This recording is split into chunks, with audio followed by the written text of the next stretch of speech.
Hello बच्चों, welcome back.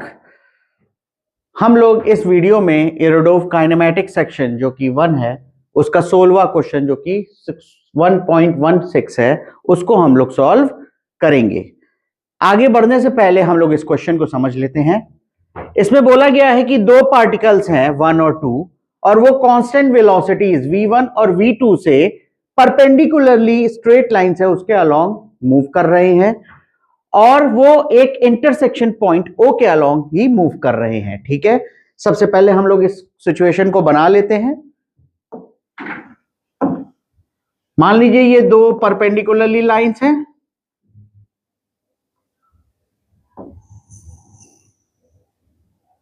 ठीक है, अब इसमें बोला गया है कि भाई ये इंटरसेक्शन पॉइंट है वो क्या है, वो O है।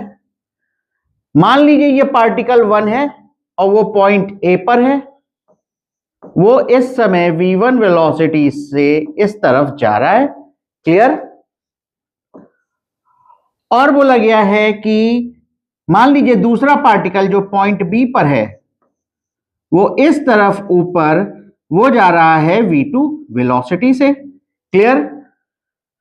और दोनों परपेंडिकुलरली जो स्ट्रेट लाइंस हैं उसके अलोंग मूव कर रहे हैं कांस्टेंट वेलोसिटी से। और बोला गया है कि at the moment that is t is equals to 0 the particles were located at the distances L1 and L2 from the point O।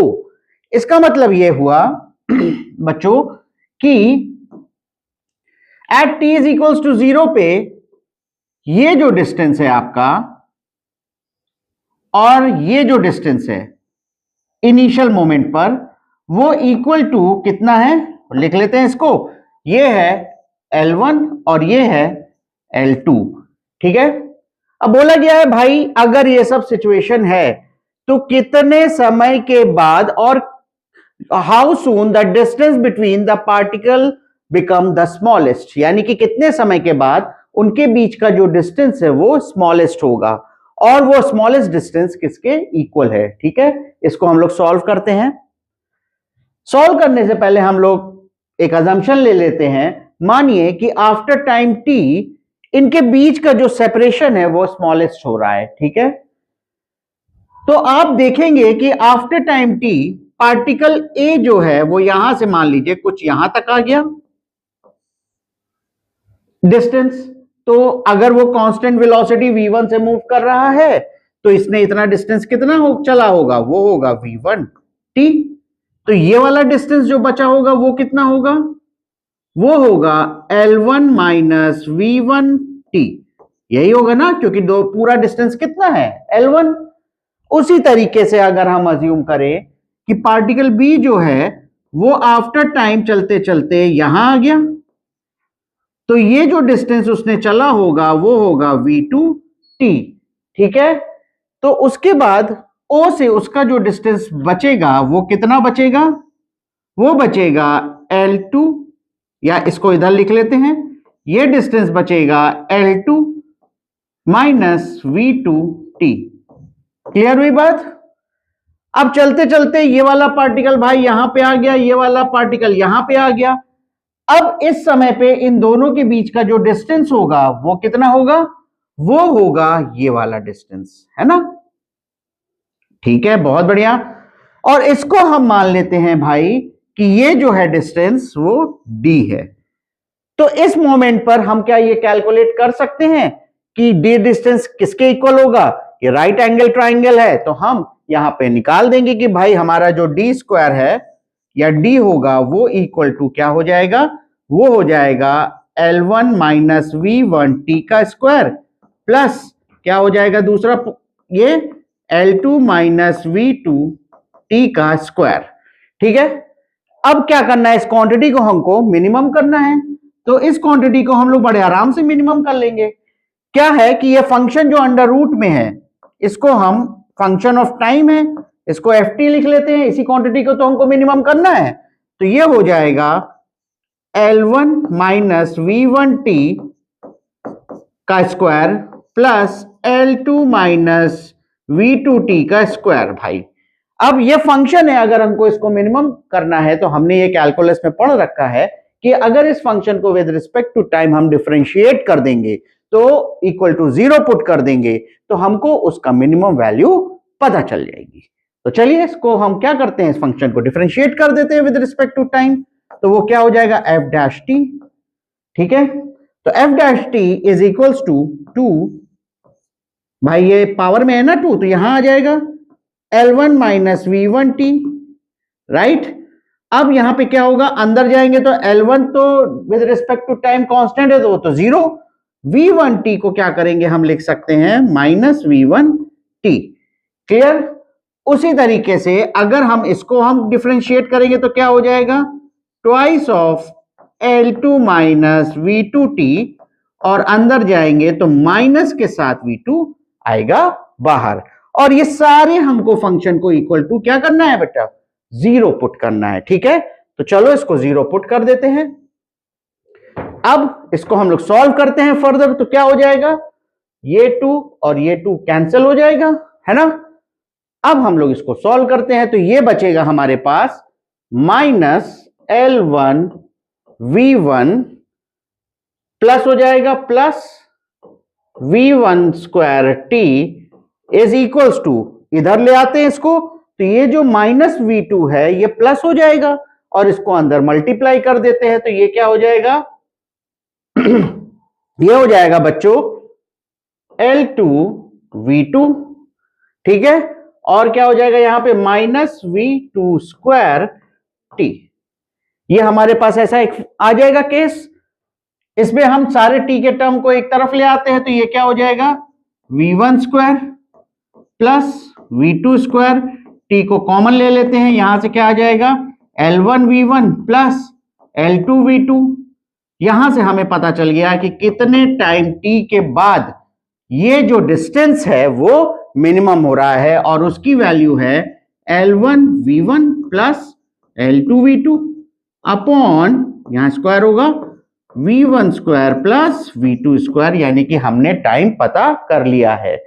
अब क्या करना है, अब हमको जब टाइम पता चल गया है तो हम क्या कर सकते हैं, हम स्मॉलेस्ट डिस्टेंस भी फाइंड कर सकते हैं। क्या करना होगा उसके लिए, यहां से हम टी की वैल्यू उठाएंगे और यहां पुट कर देंगे बच्चों।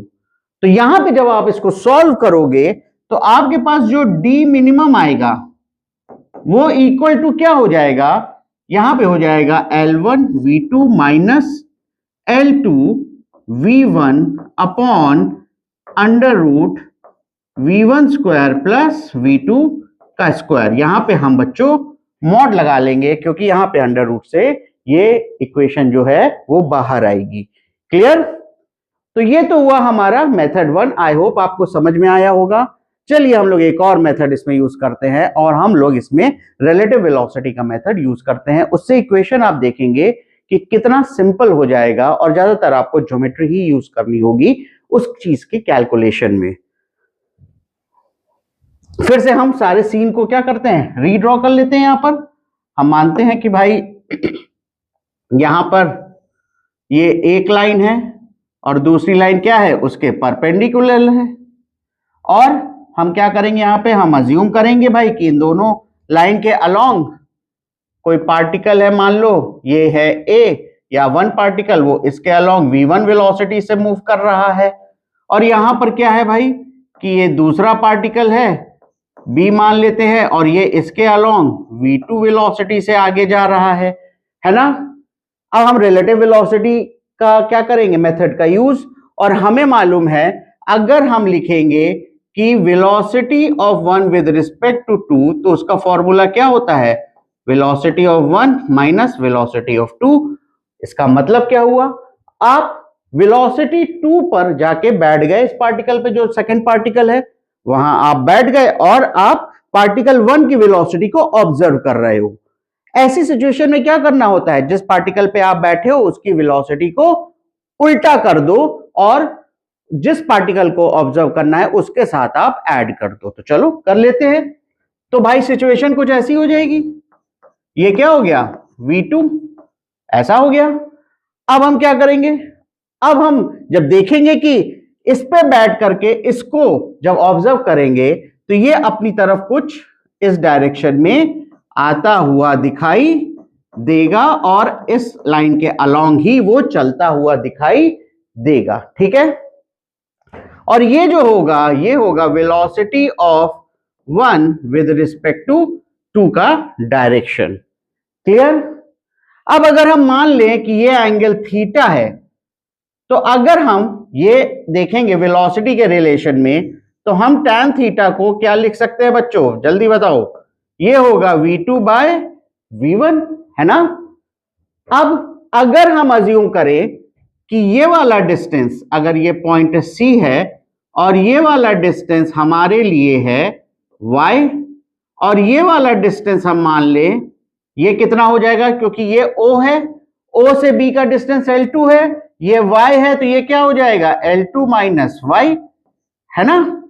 उसी तरीके से अगर हम इस ट्राइंगल में देखें तो यहां पे tan थीटा किसके इक्वल हो जाएगा, tan थीटा हो जाएगा y अपॉन क्या हो जाएगा, ये वाला डिस्टेंस कितना है, ये हमको दिया हुआ है क्वेश्चन में, ये L1 है, तो ये L1 हो जाएगा।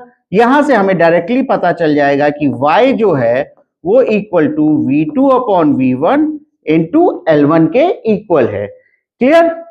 अब हम क्या करते हैं, यहां पे हम देखेंगे कि अगर रिलेटिव वेलोसिटी यानी कि पार्टिकल 1 जो है वो आपको इस लाइन के अलोंग आता हुआ दिखाई देगा, तो क्या होता है कि अगर आप यहां से एक परपेंडिकुलर डालेंगे तो ये क्या होगा, जिसको हम d बोल देते हैं, तो जो शॉर्टेस्ट डिस्टेंस होगा वो इक्वल टू, यानी कि यहां पे BD है वो r मिनिमम होगा, क्योंकि कहीं से भी शॉर्टेस्ट डिस्टेंस आपको फाइंड करना है किसी लाइन के अलोंग, तो आप उस पॉइंट से उस लाइन पर आप परपेंडिकुलर डालेंगे तो ही क्या होगा, आपको शॉर्टेस्ट डिस्टेंस मिलेगा।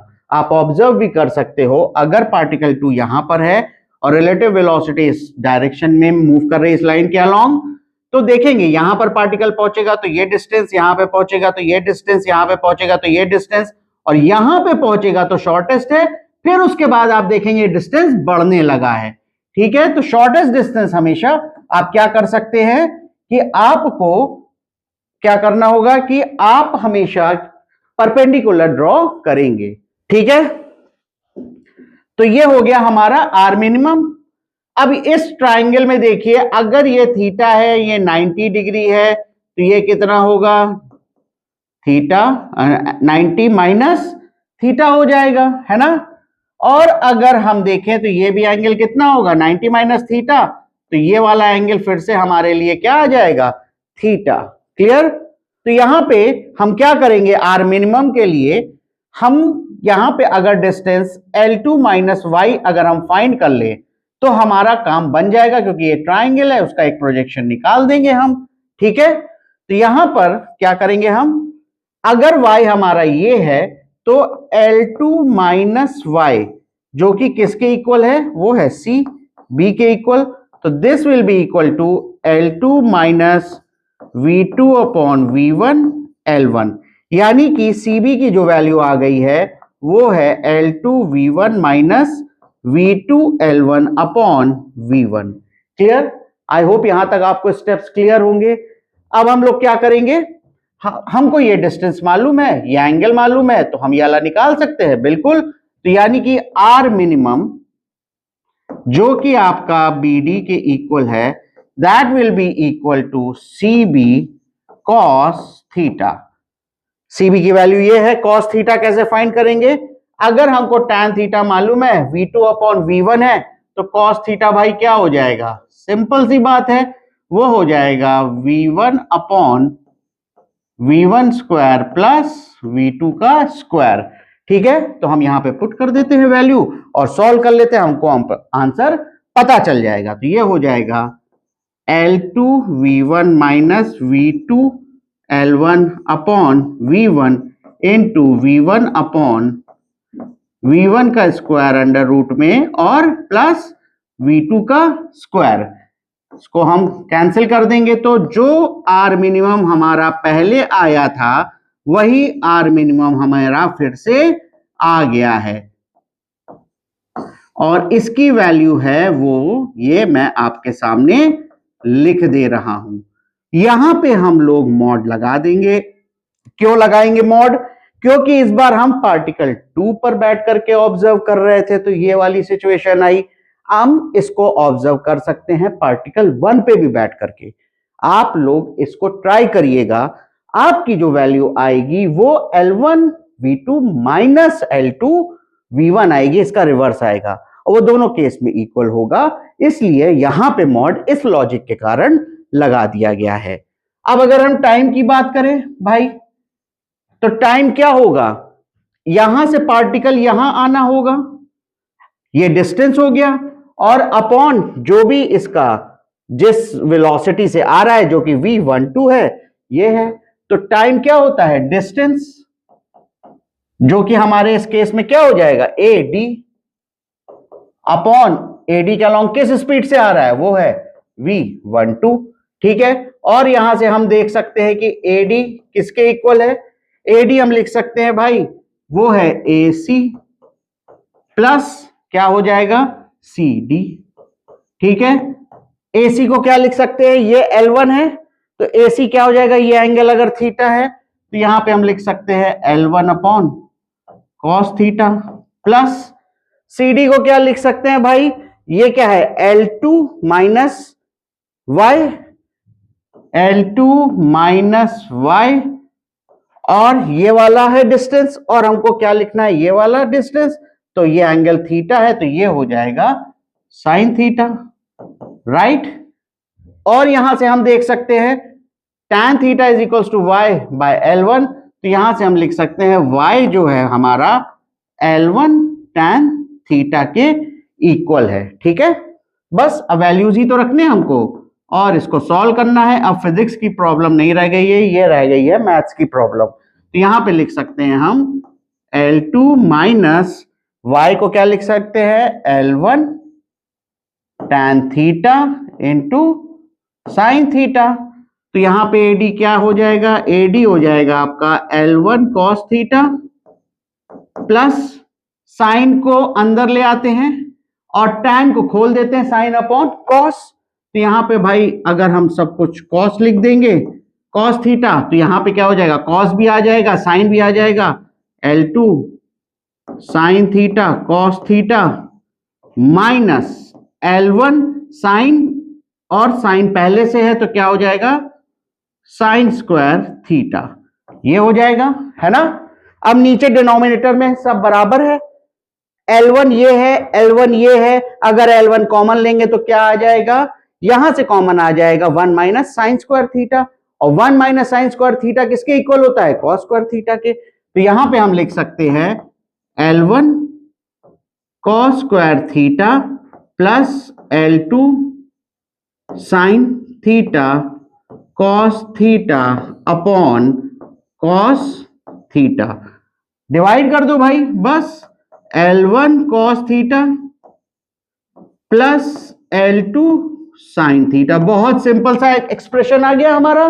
अब हमको क्या करना है, साइन और कॉस की वैल्यू रख देते हैं, यहां से साइन तो मालूम है हमें, कॉस मालूम है, और साइन क्या हो जाएगा, वो हो जाएगा V2 upon under root V1 square plus V2 square, ठीक है।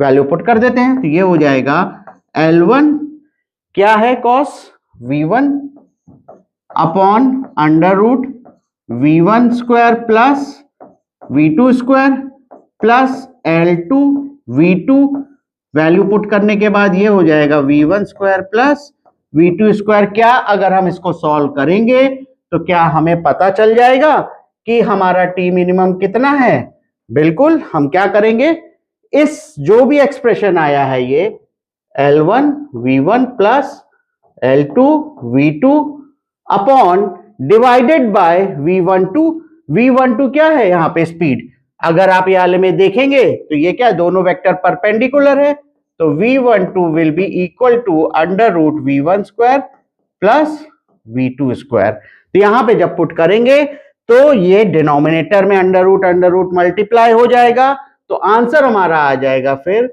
V1 square plus V2 square. तो ये रहा हमारा मेथड नंबर 2। आपको दोनों तरीके से ये समझ में आना चाहिए, जिससे कि अगर मान लो मेथड 1 से अगर आपका कोई ऐसा फंक्शन आ गया IIT में स्पेशली, जो कि आप डिफरेंशिएट कर रहे हो और वो बड़ा कॉम्प्लेक्स फंक्शन आ गया है, तो आप ये वाला मेथड यूज तुरंत करना। इसलिए ये वाला मेथड भी बहुत ज्यादा इंपॉर्टेंट है।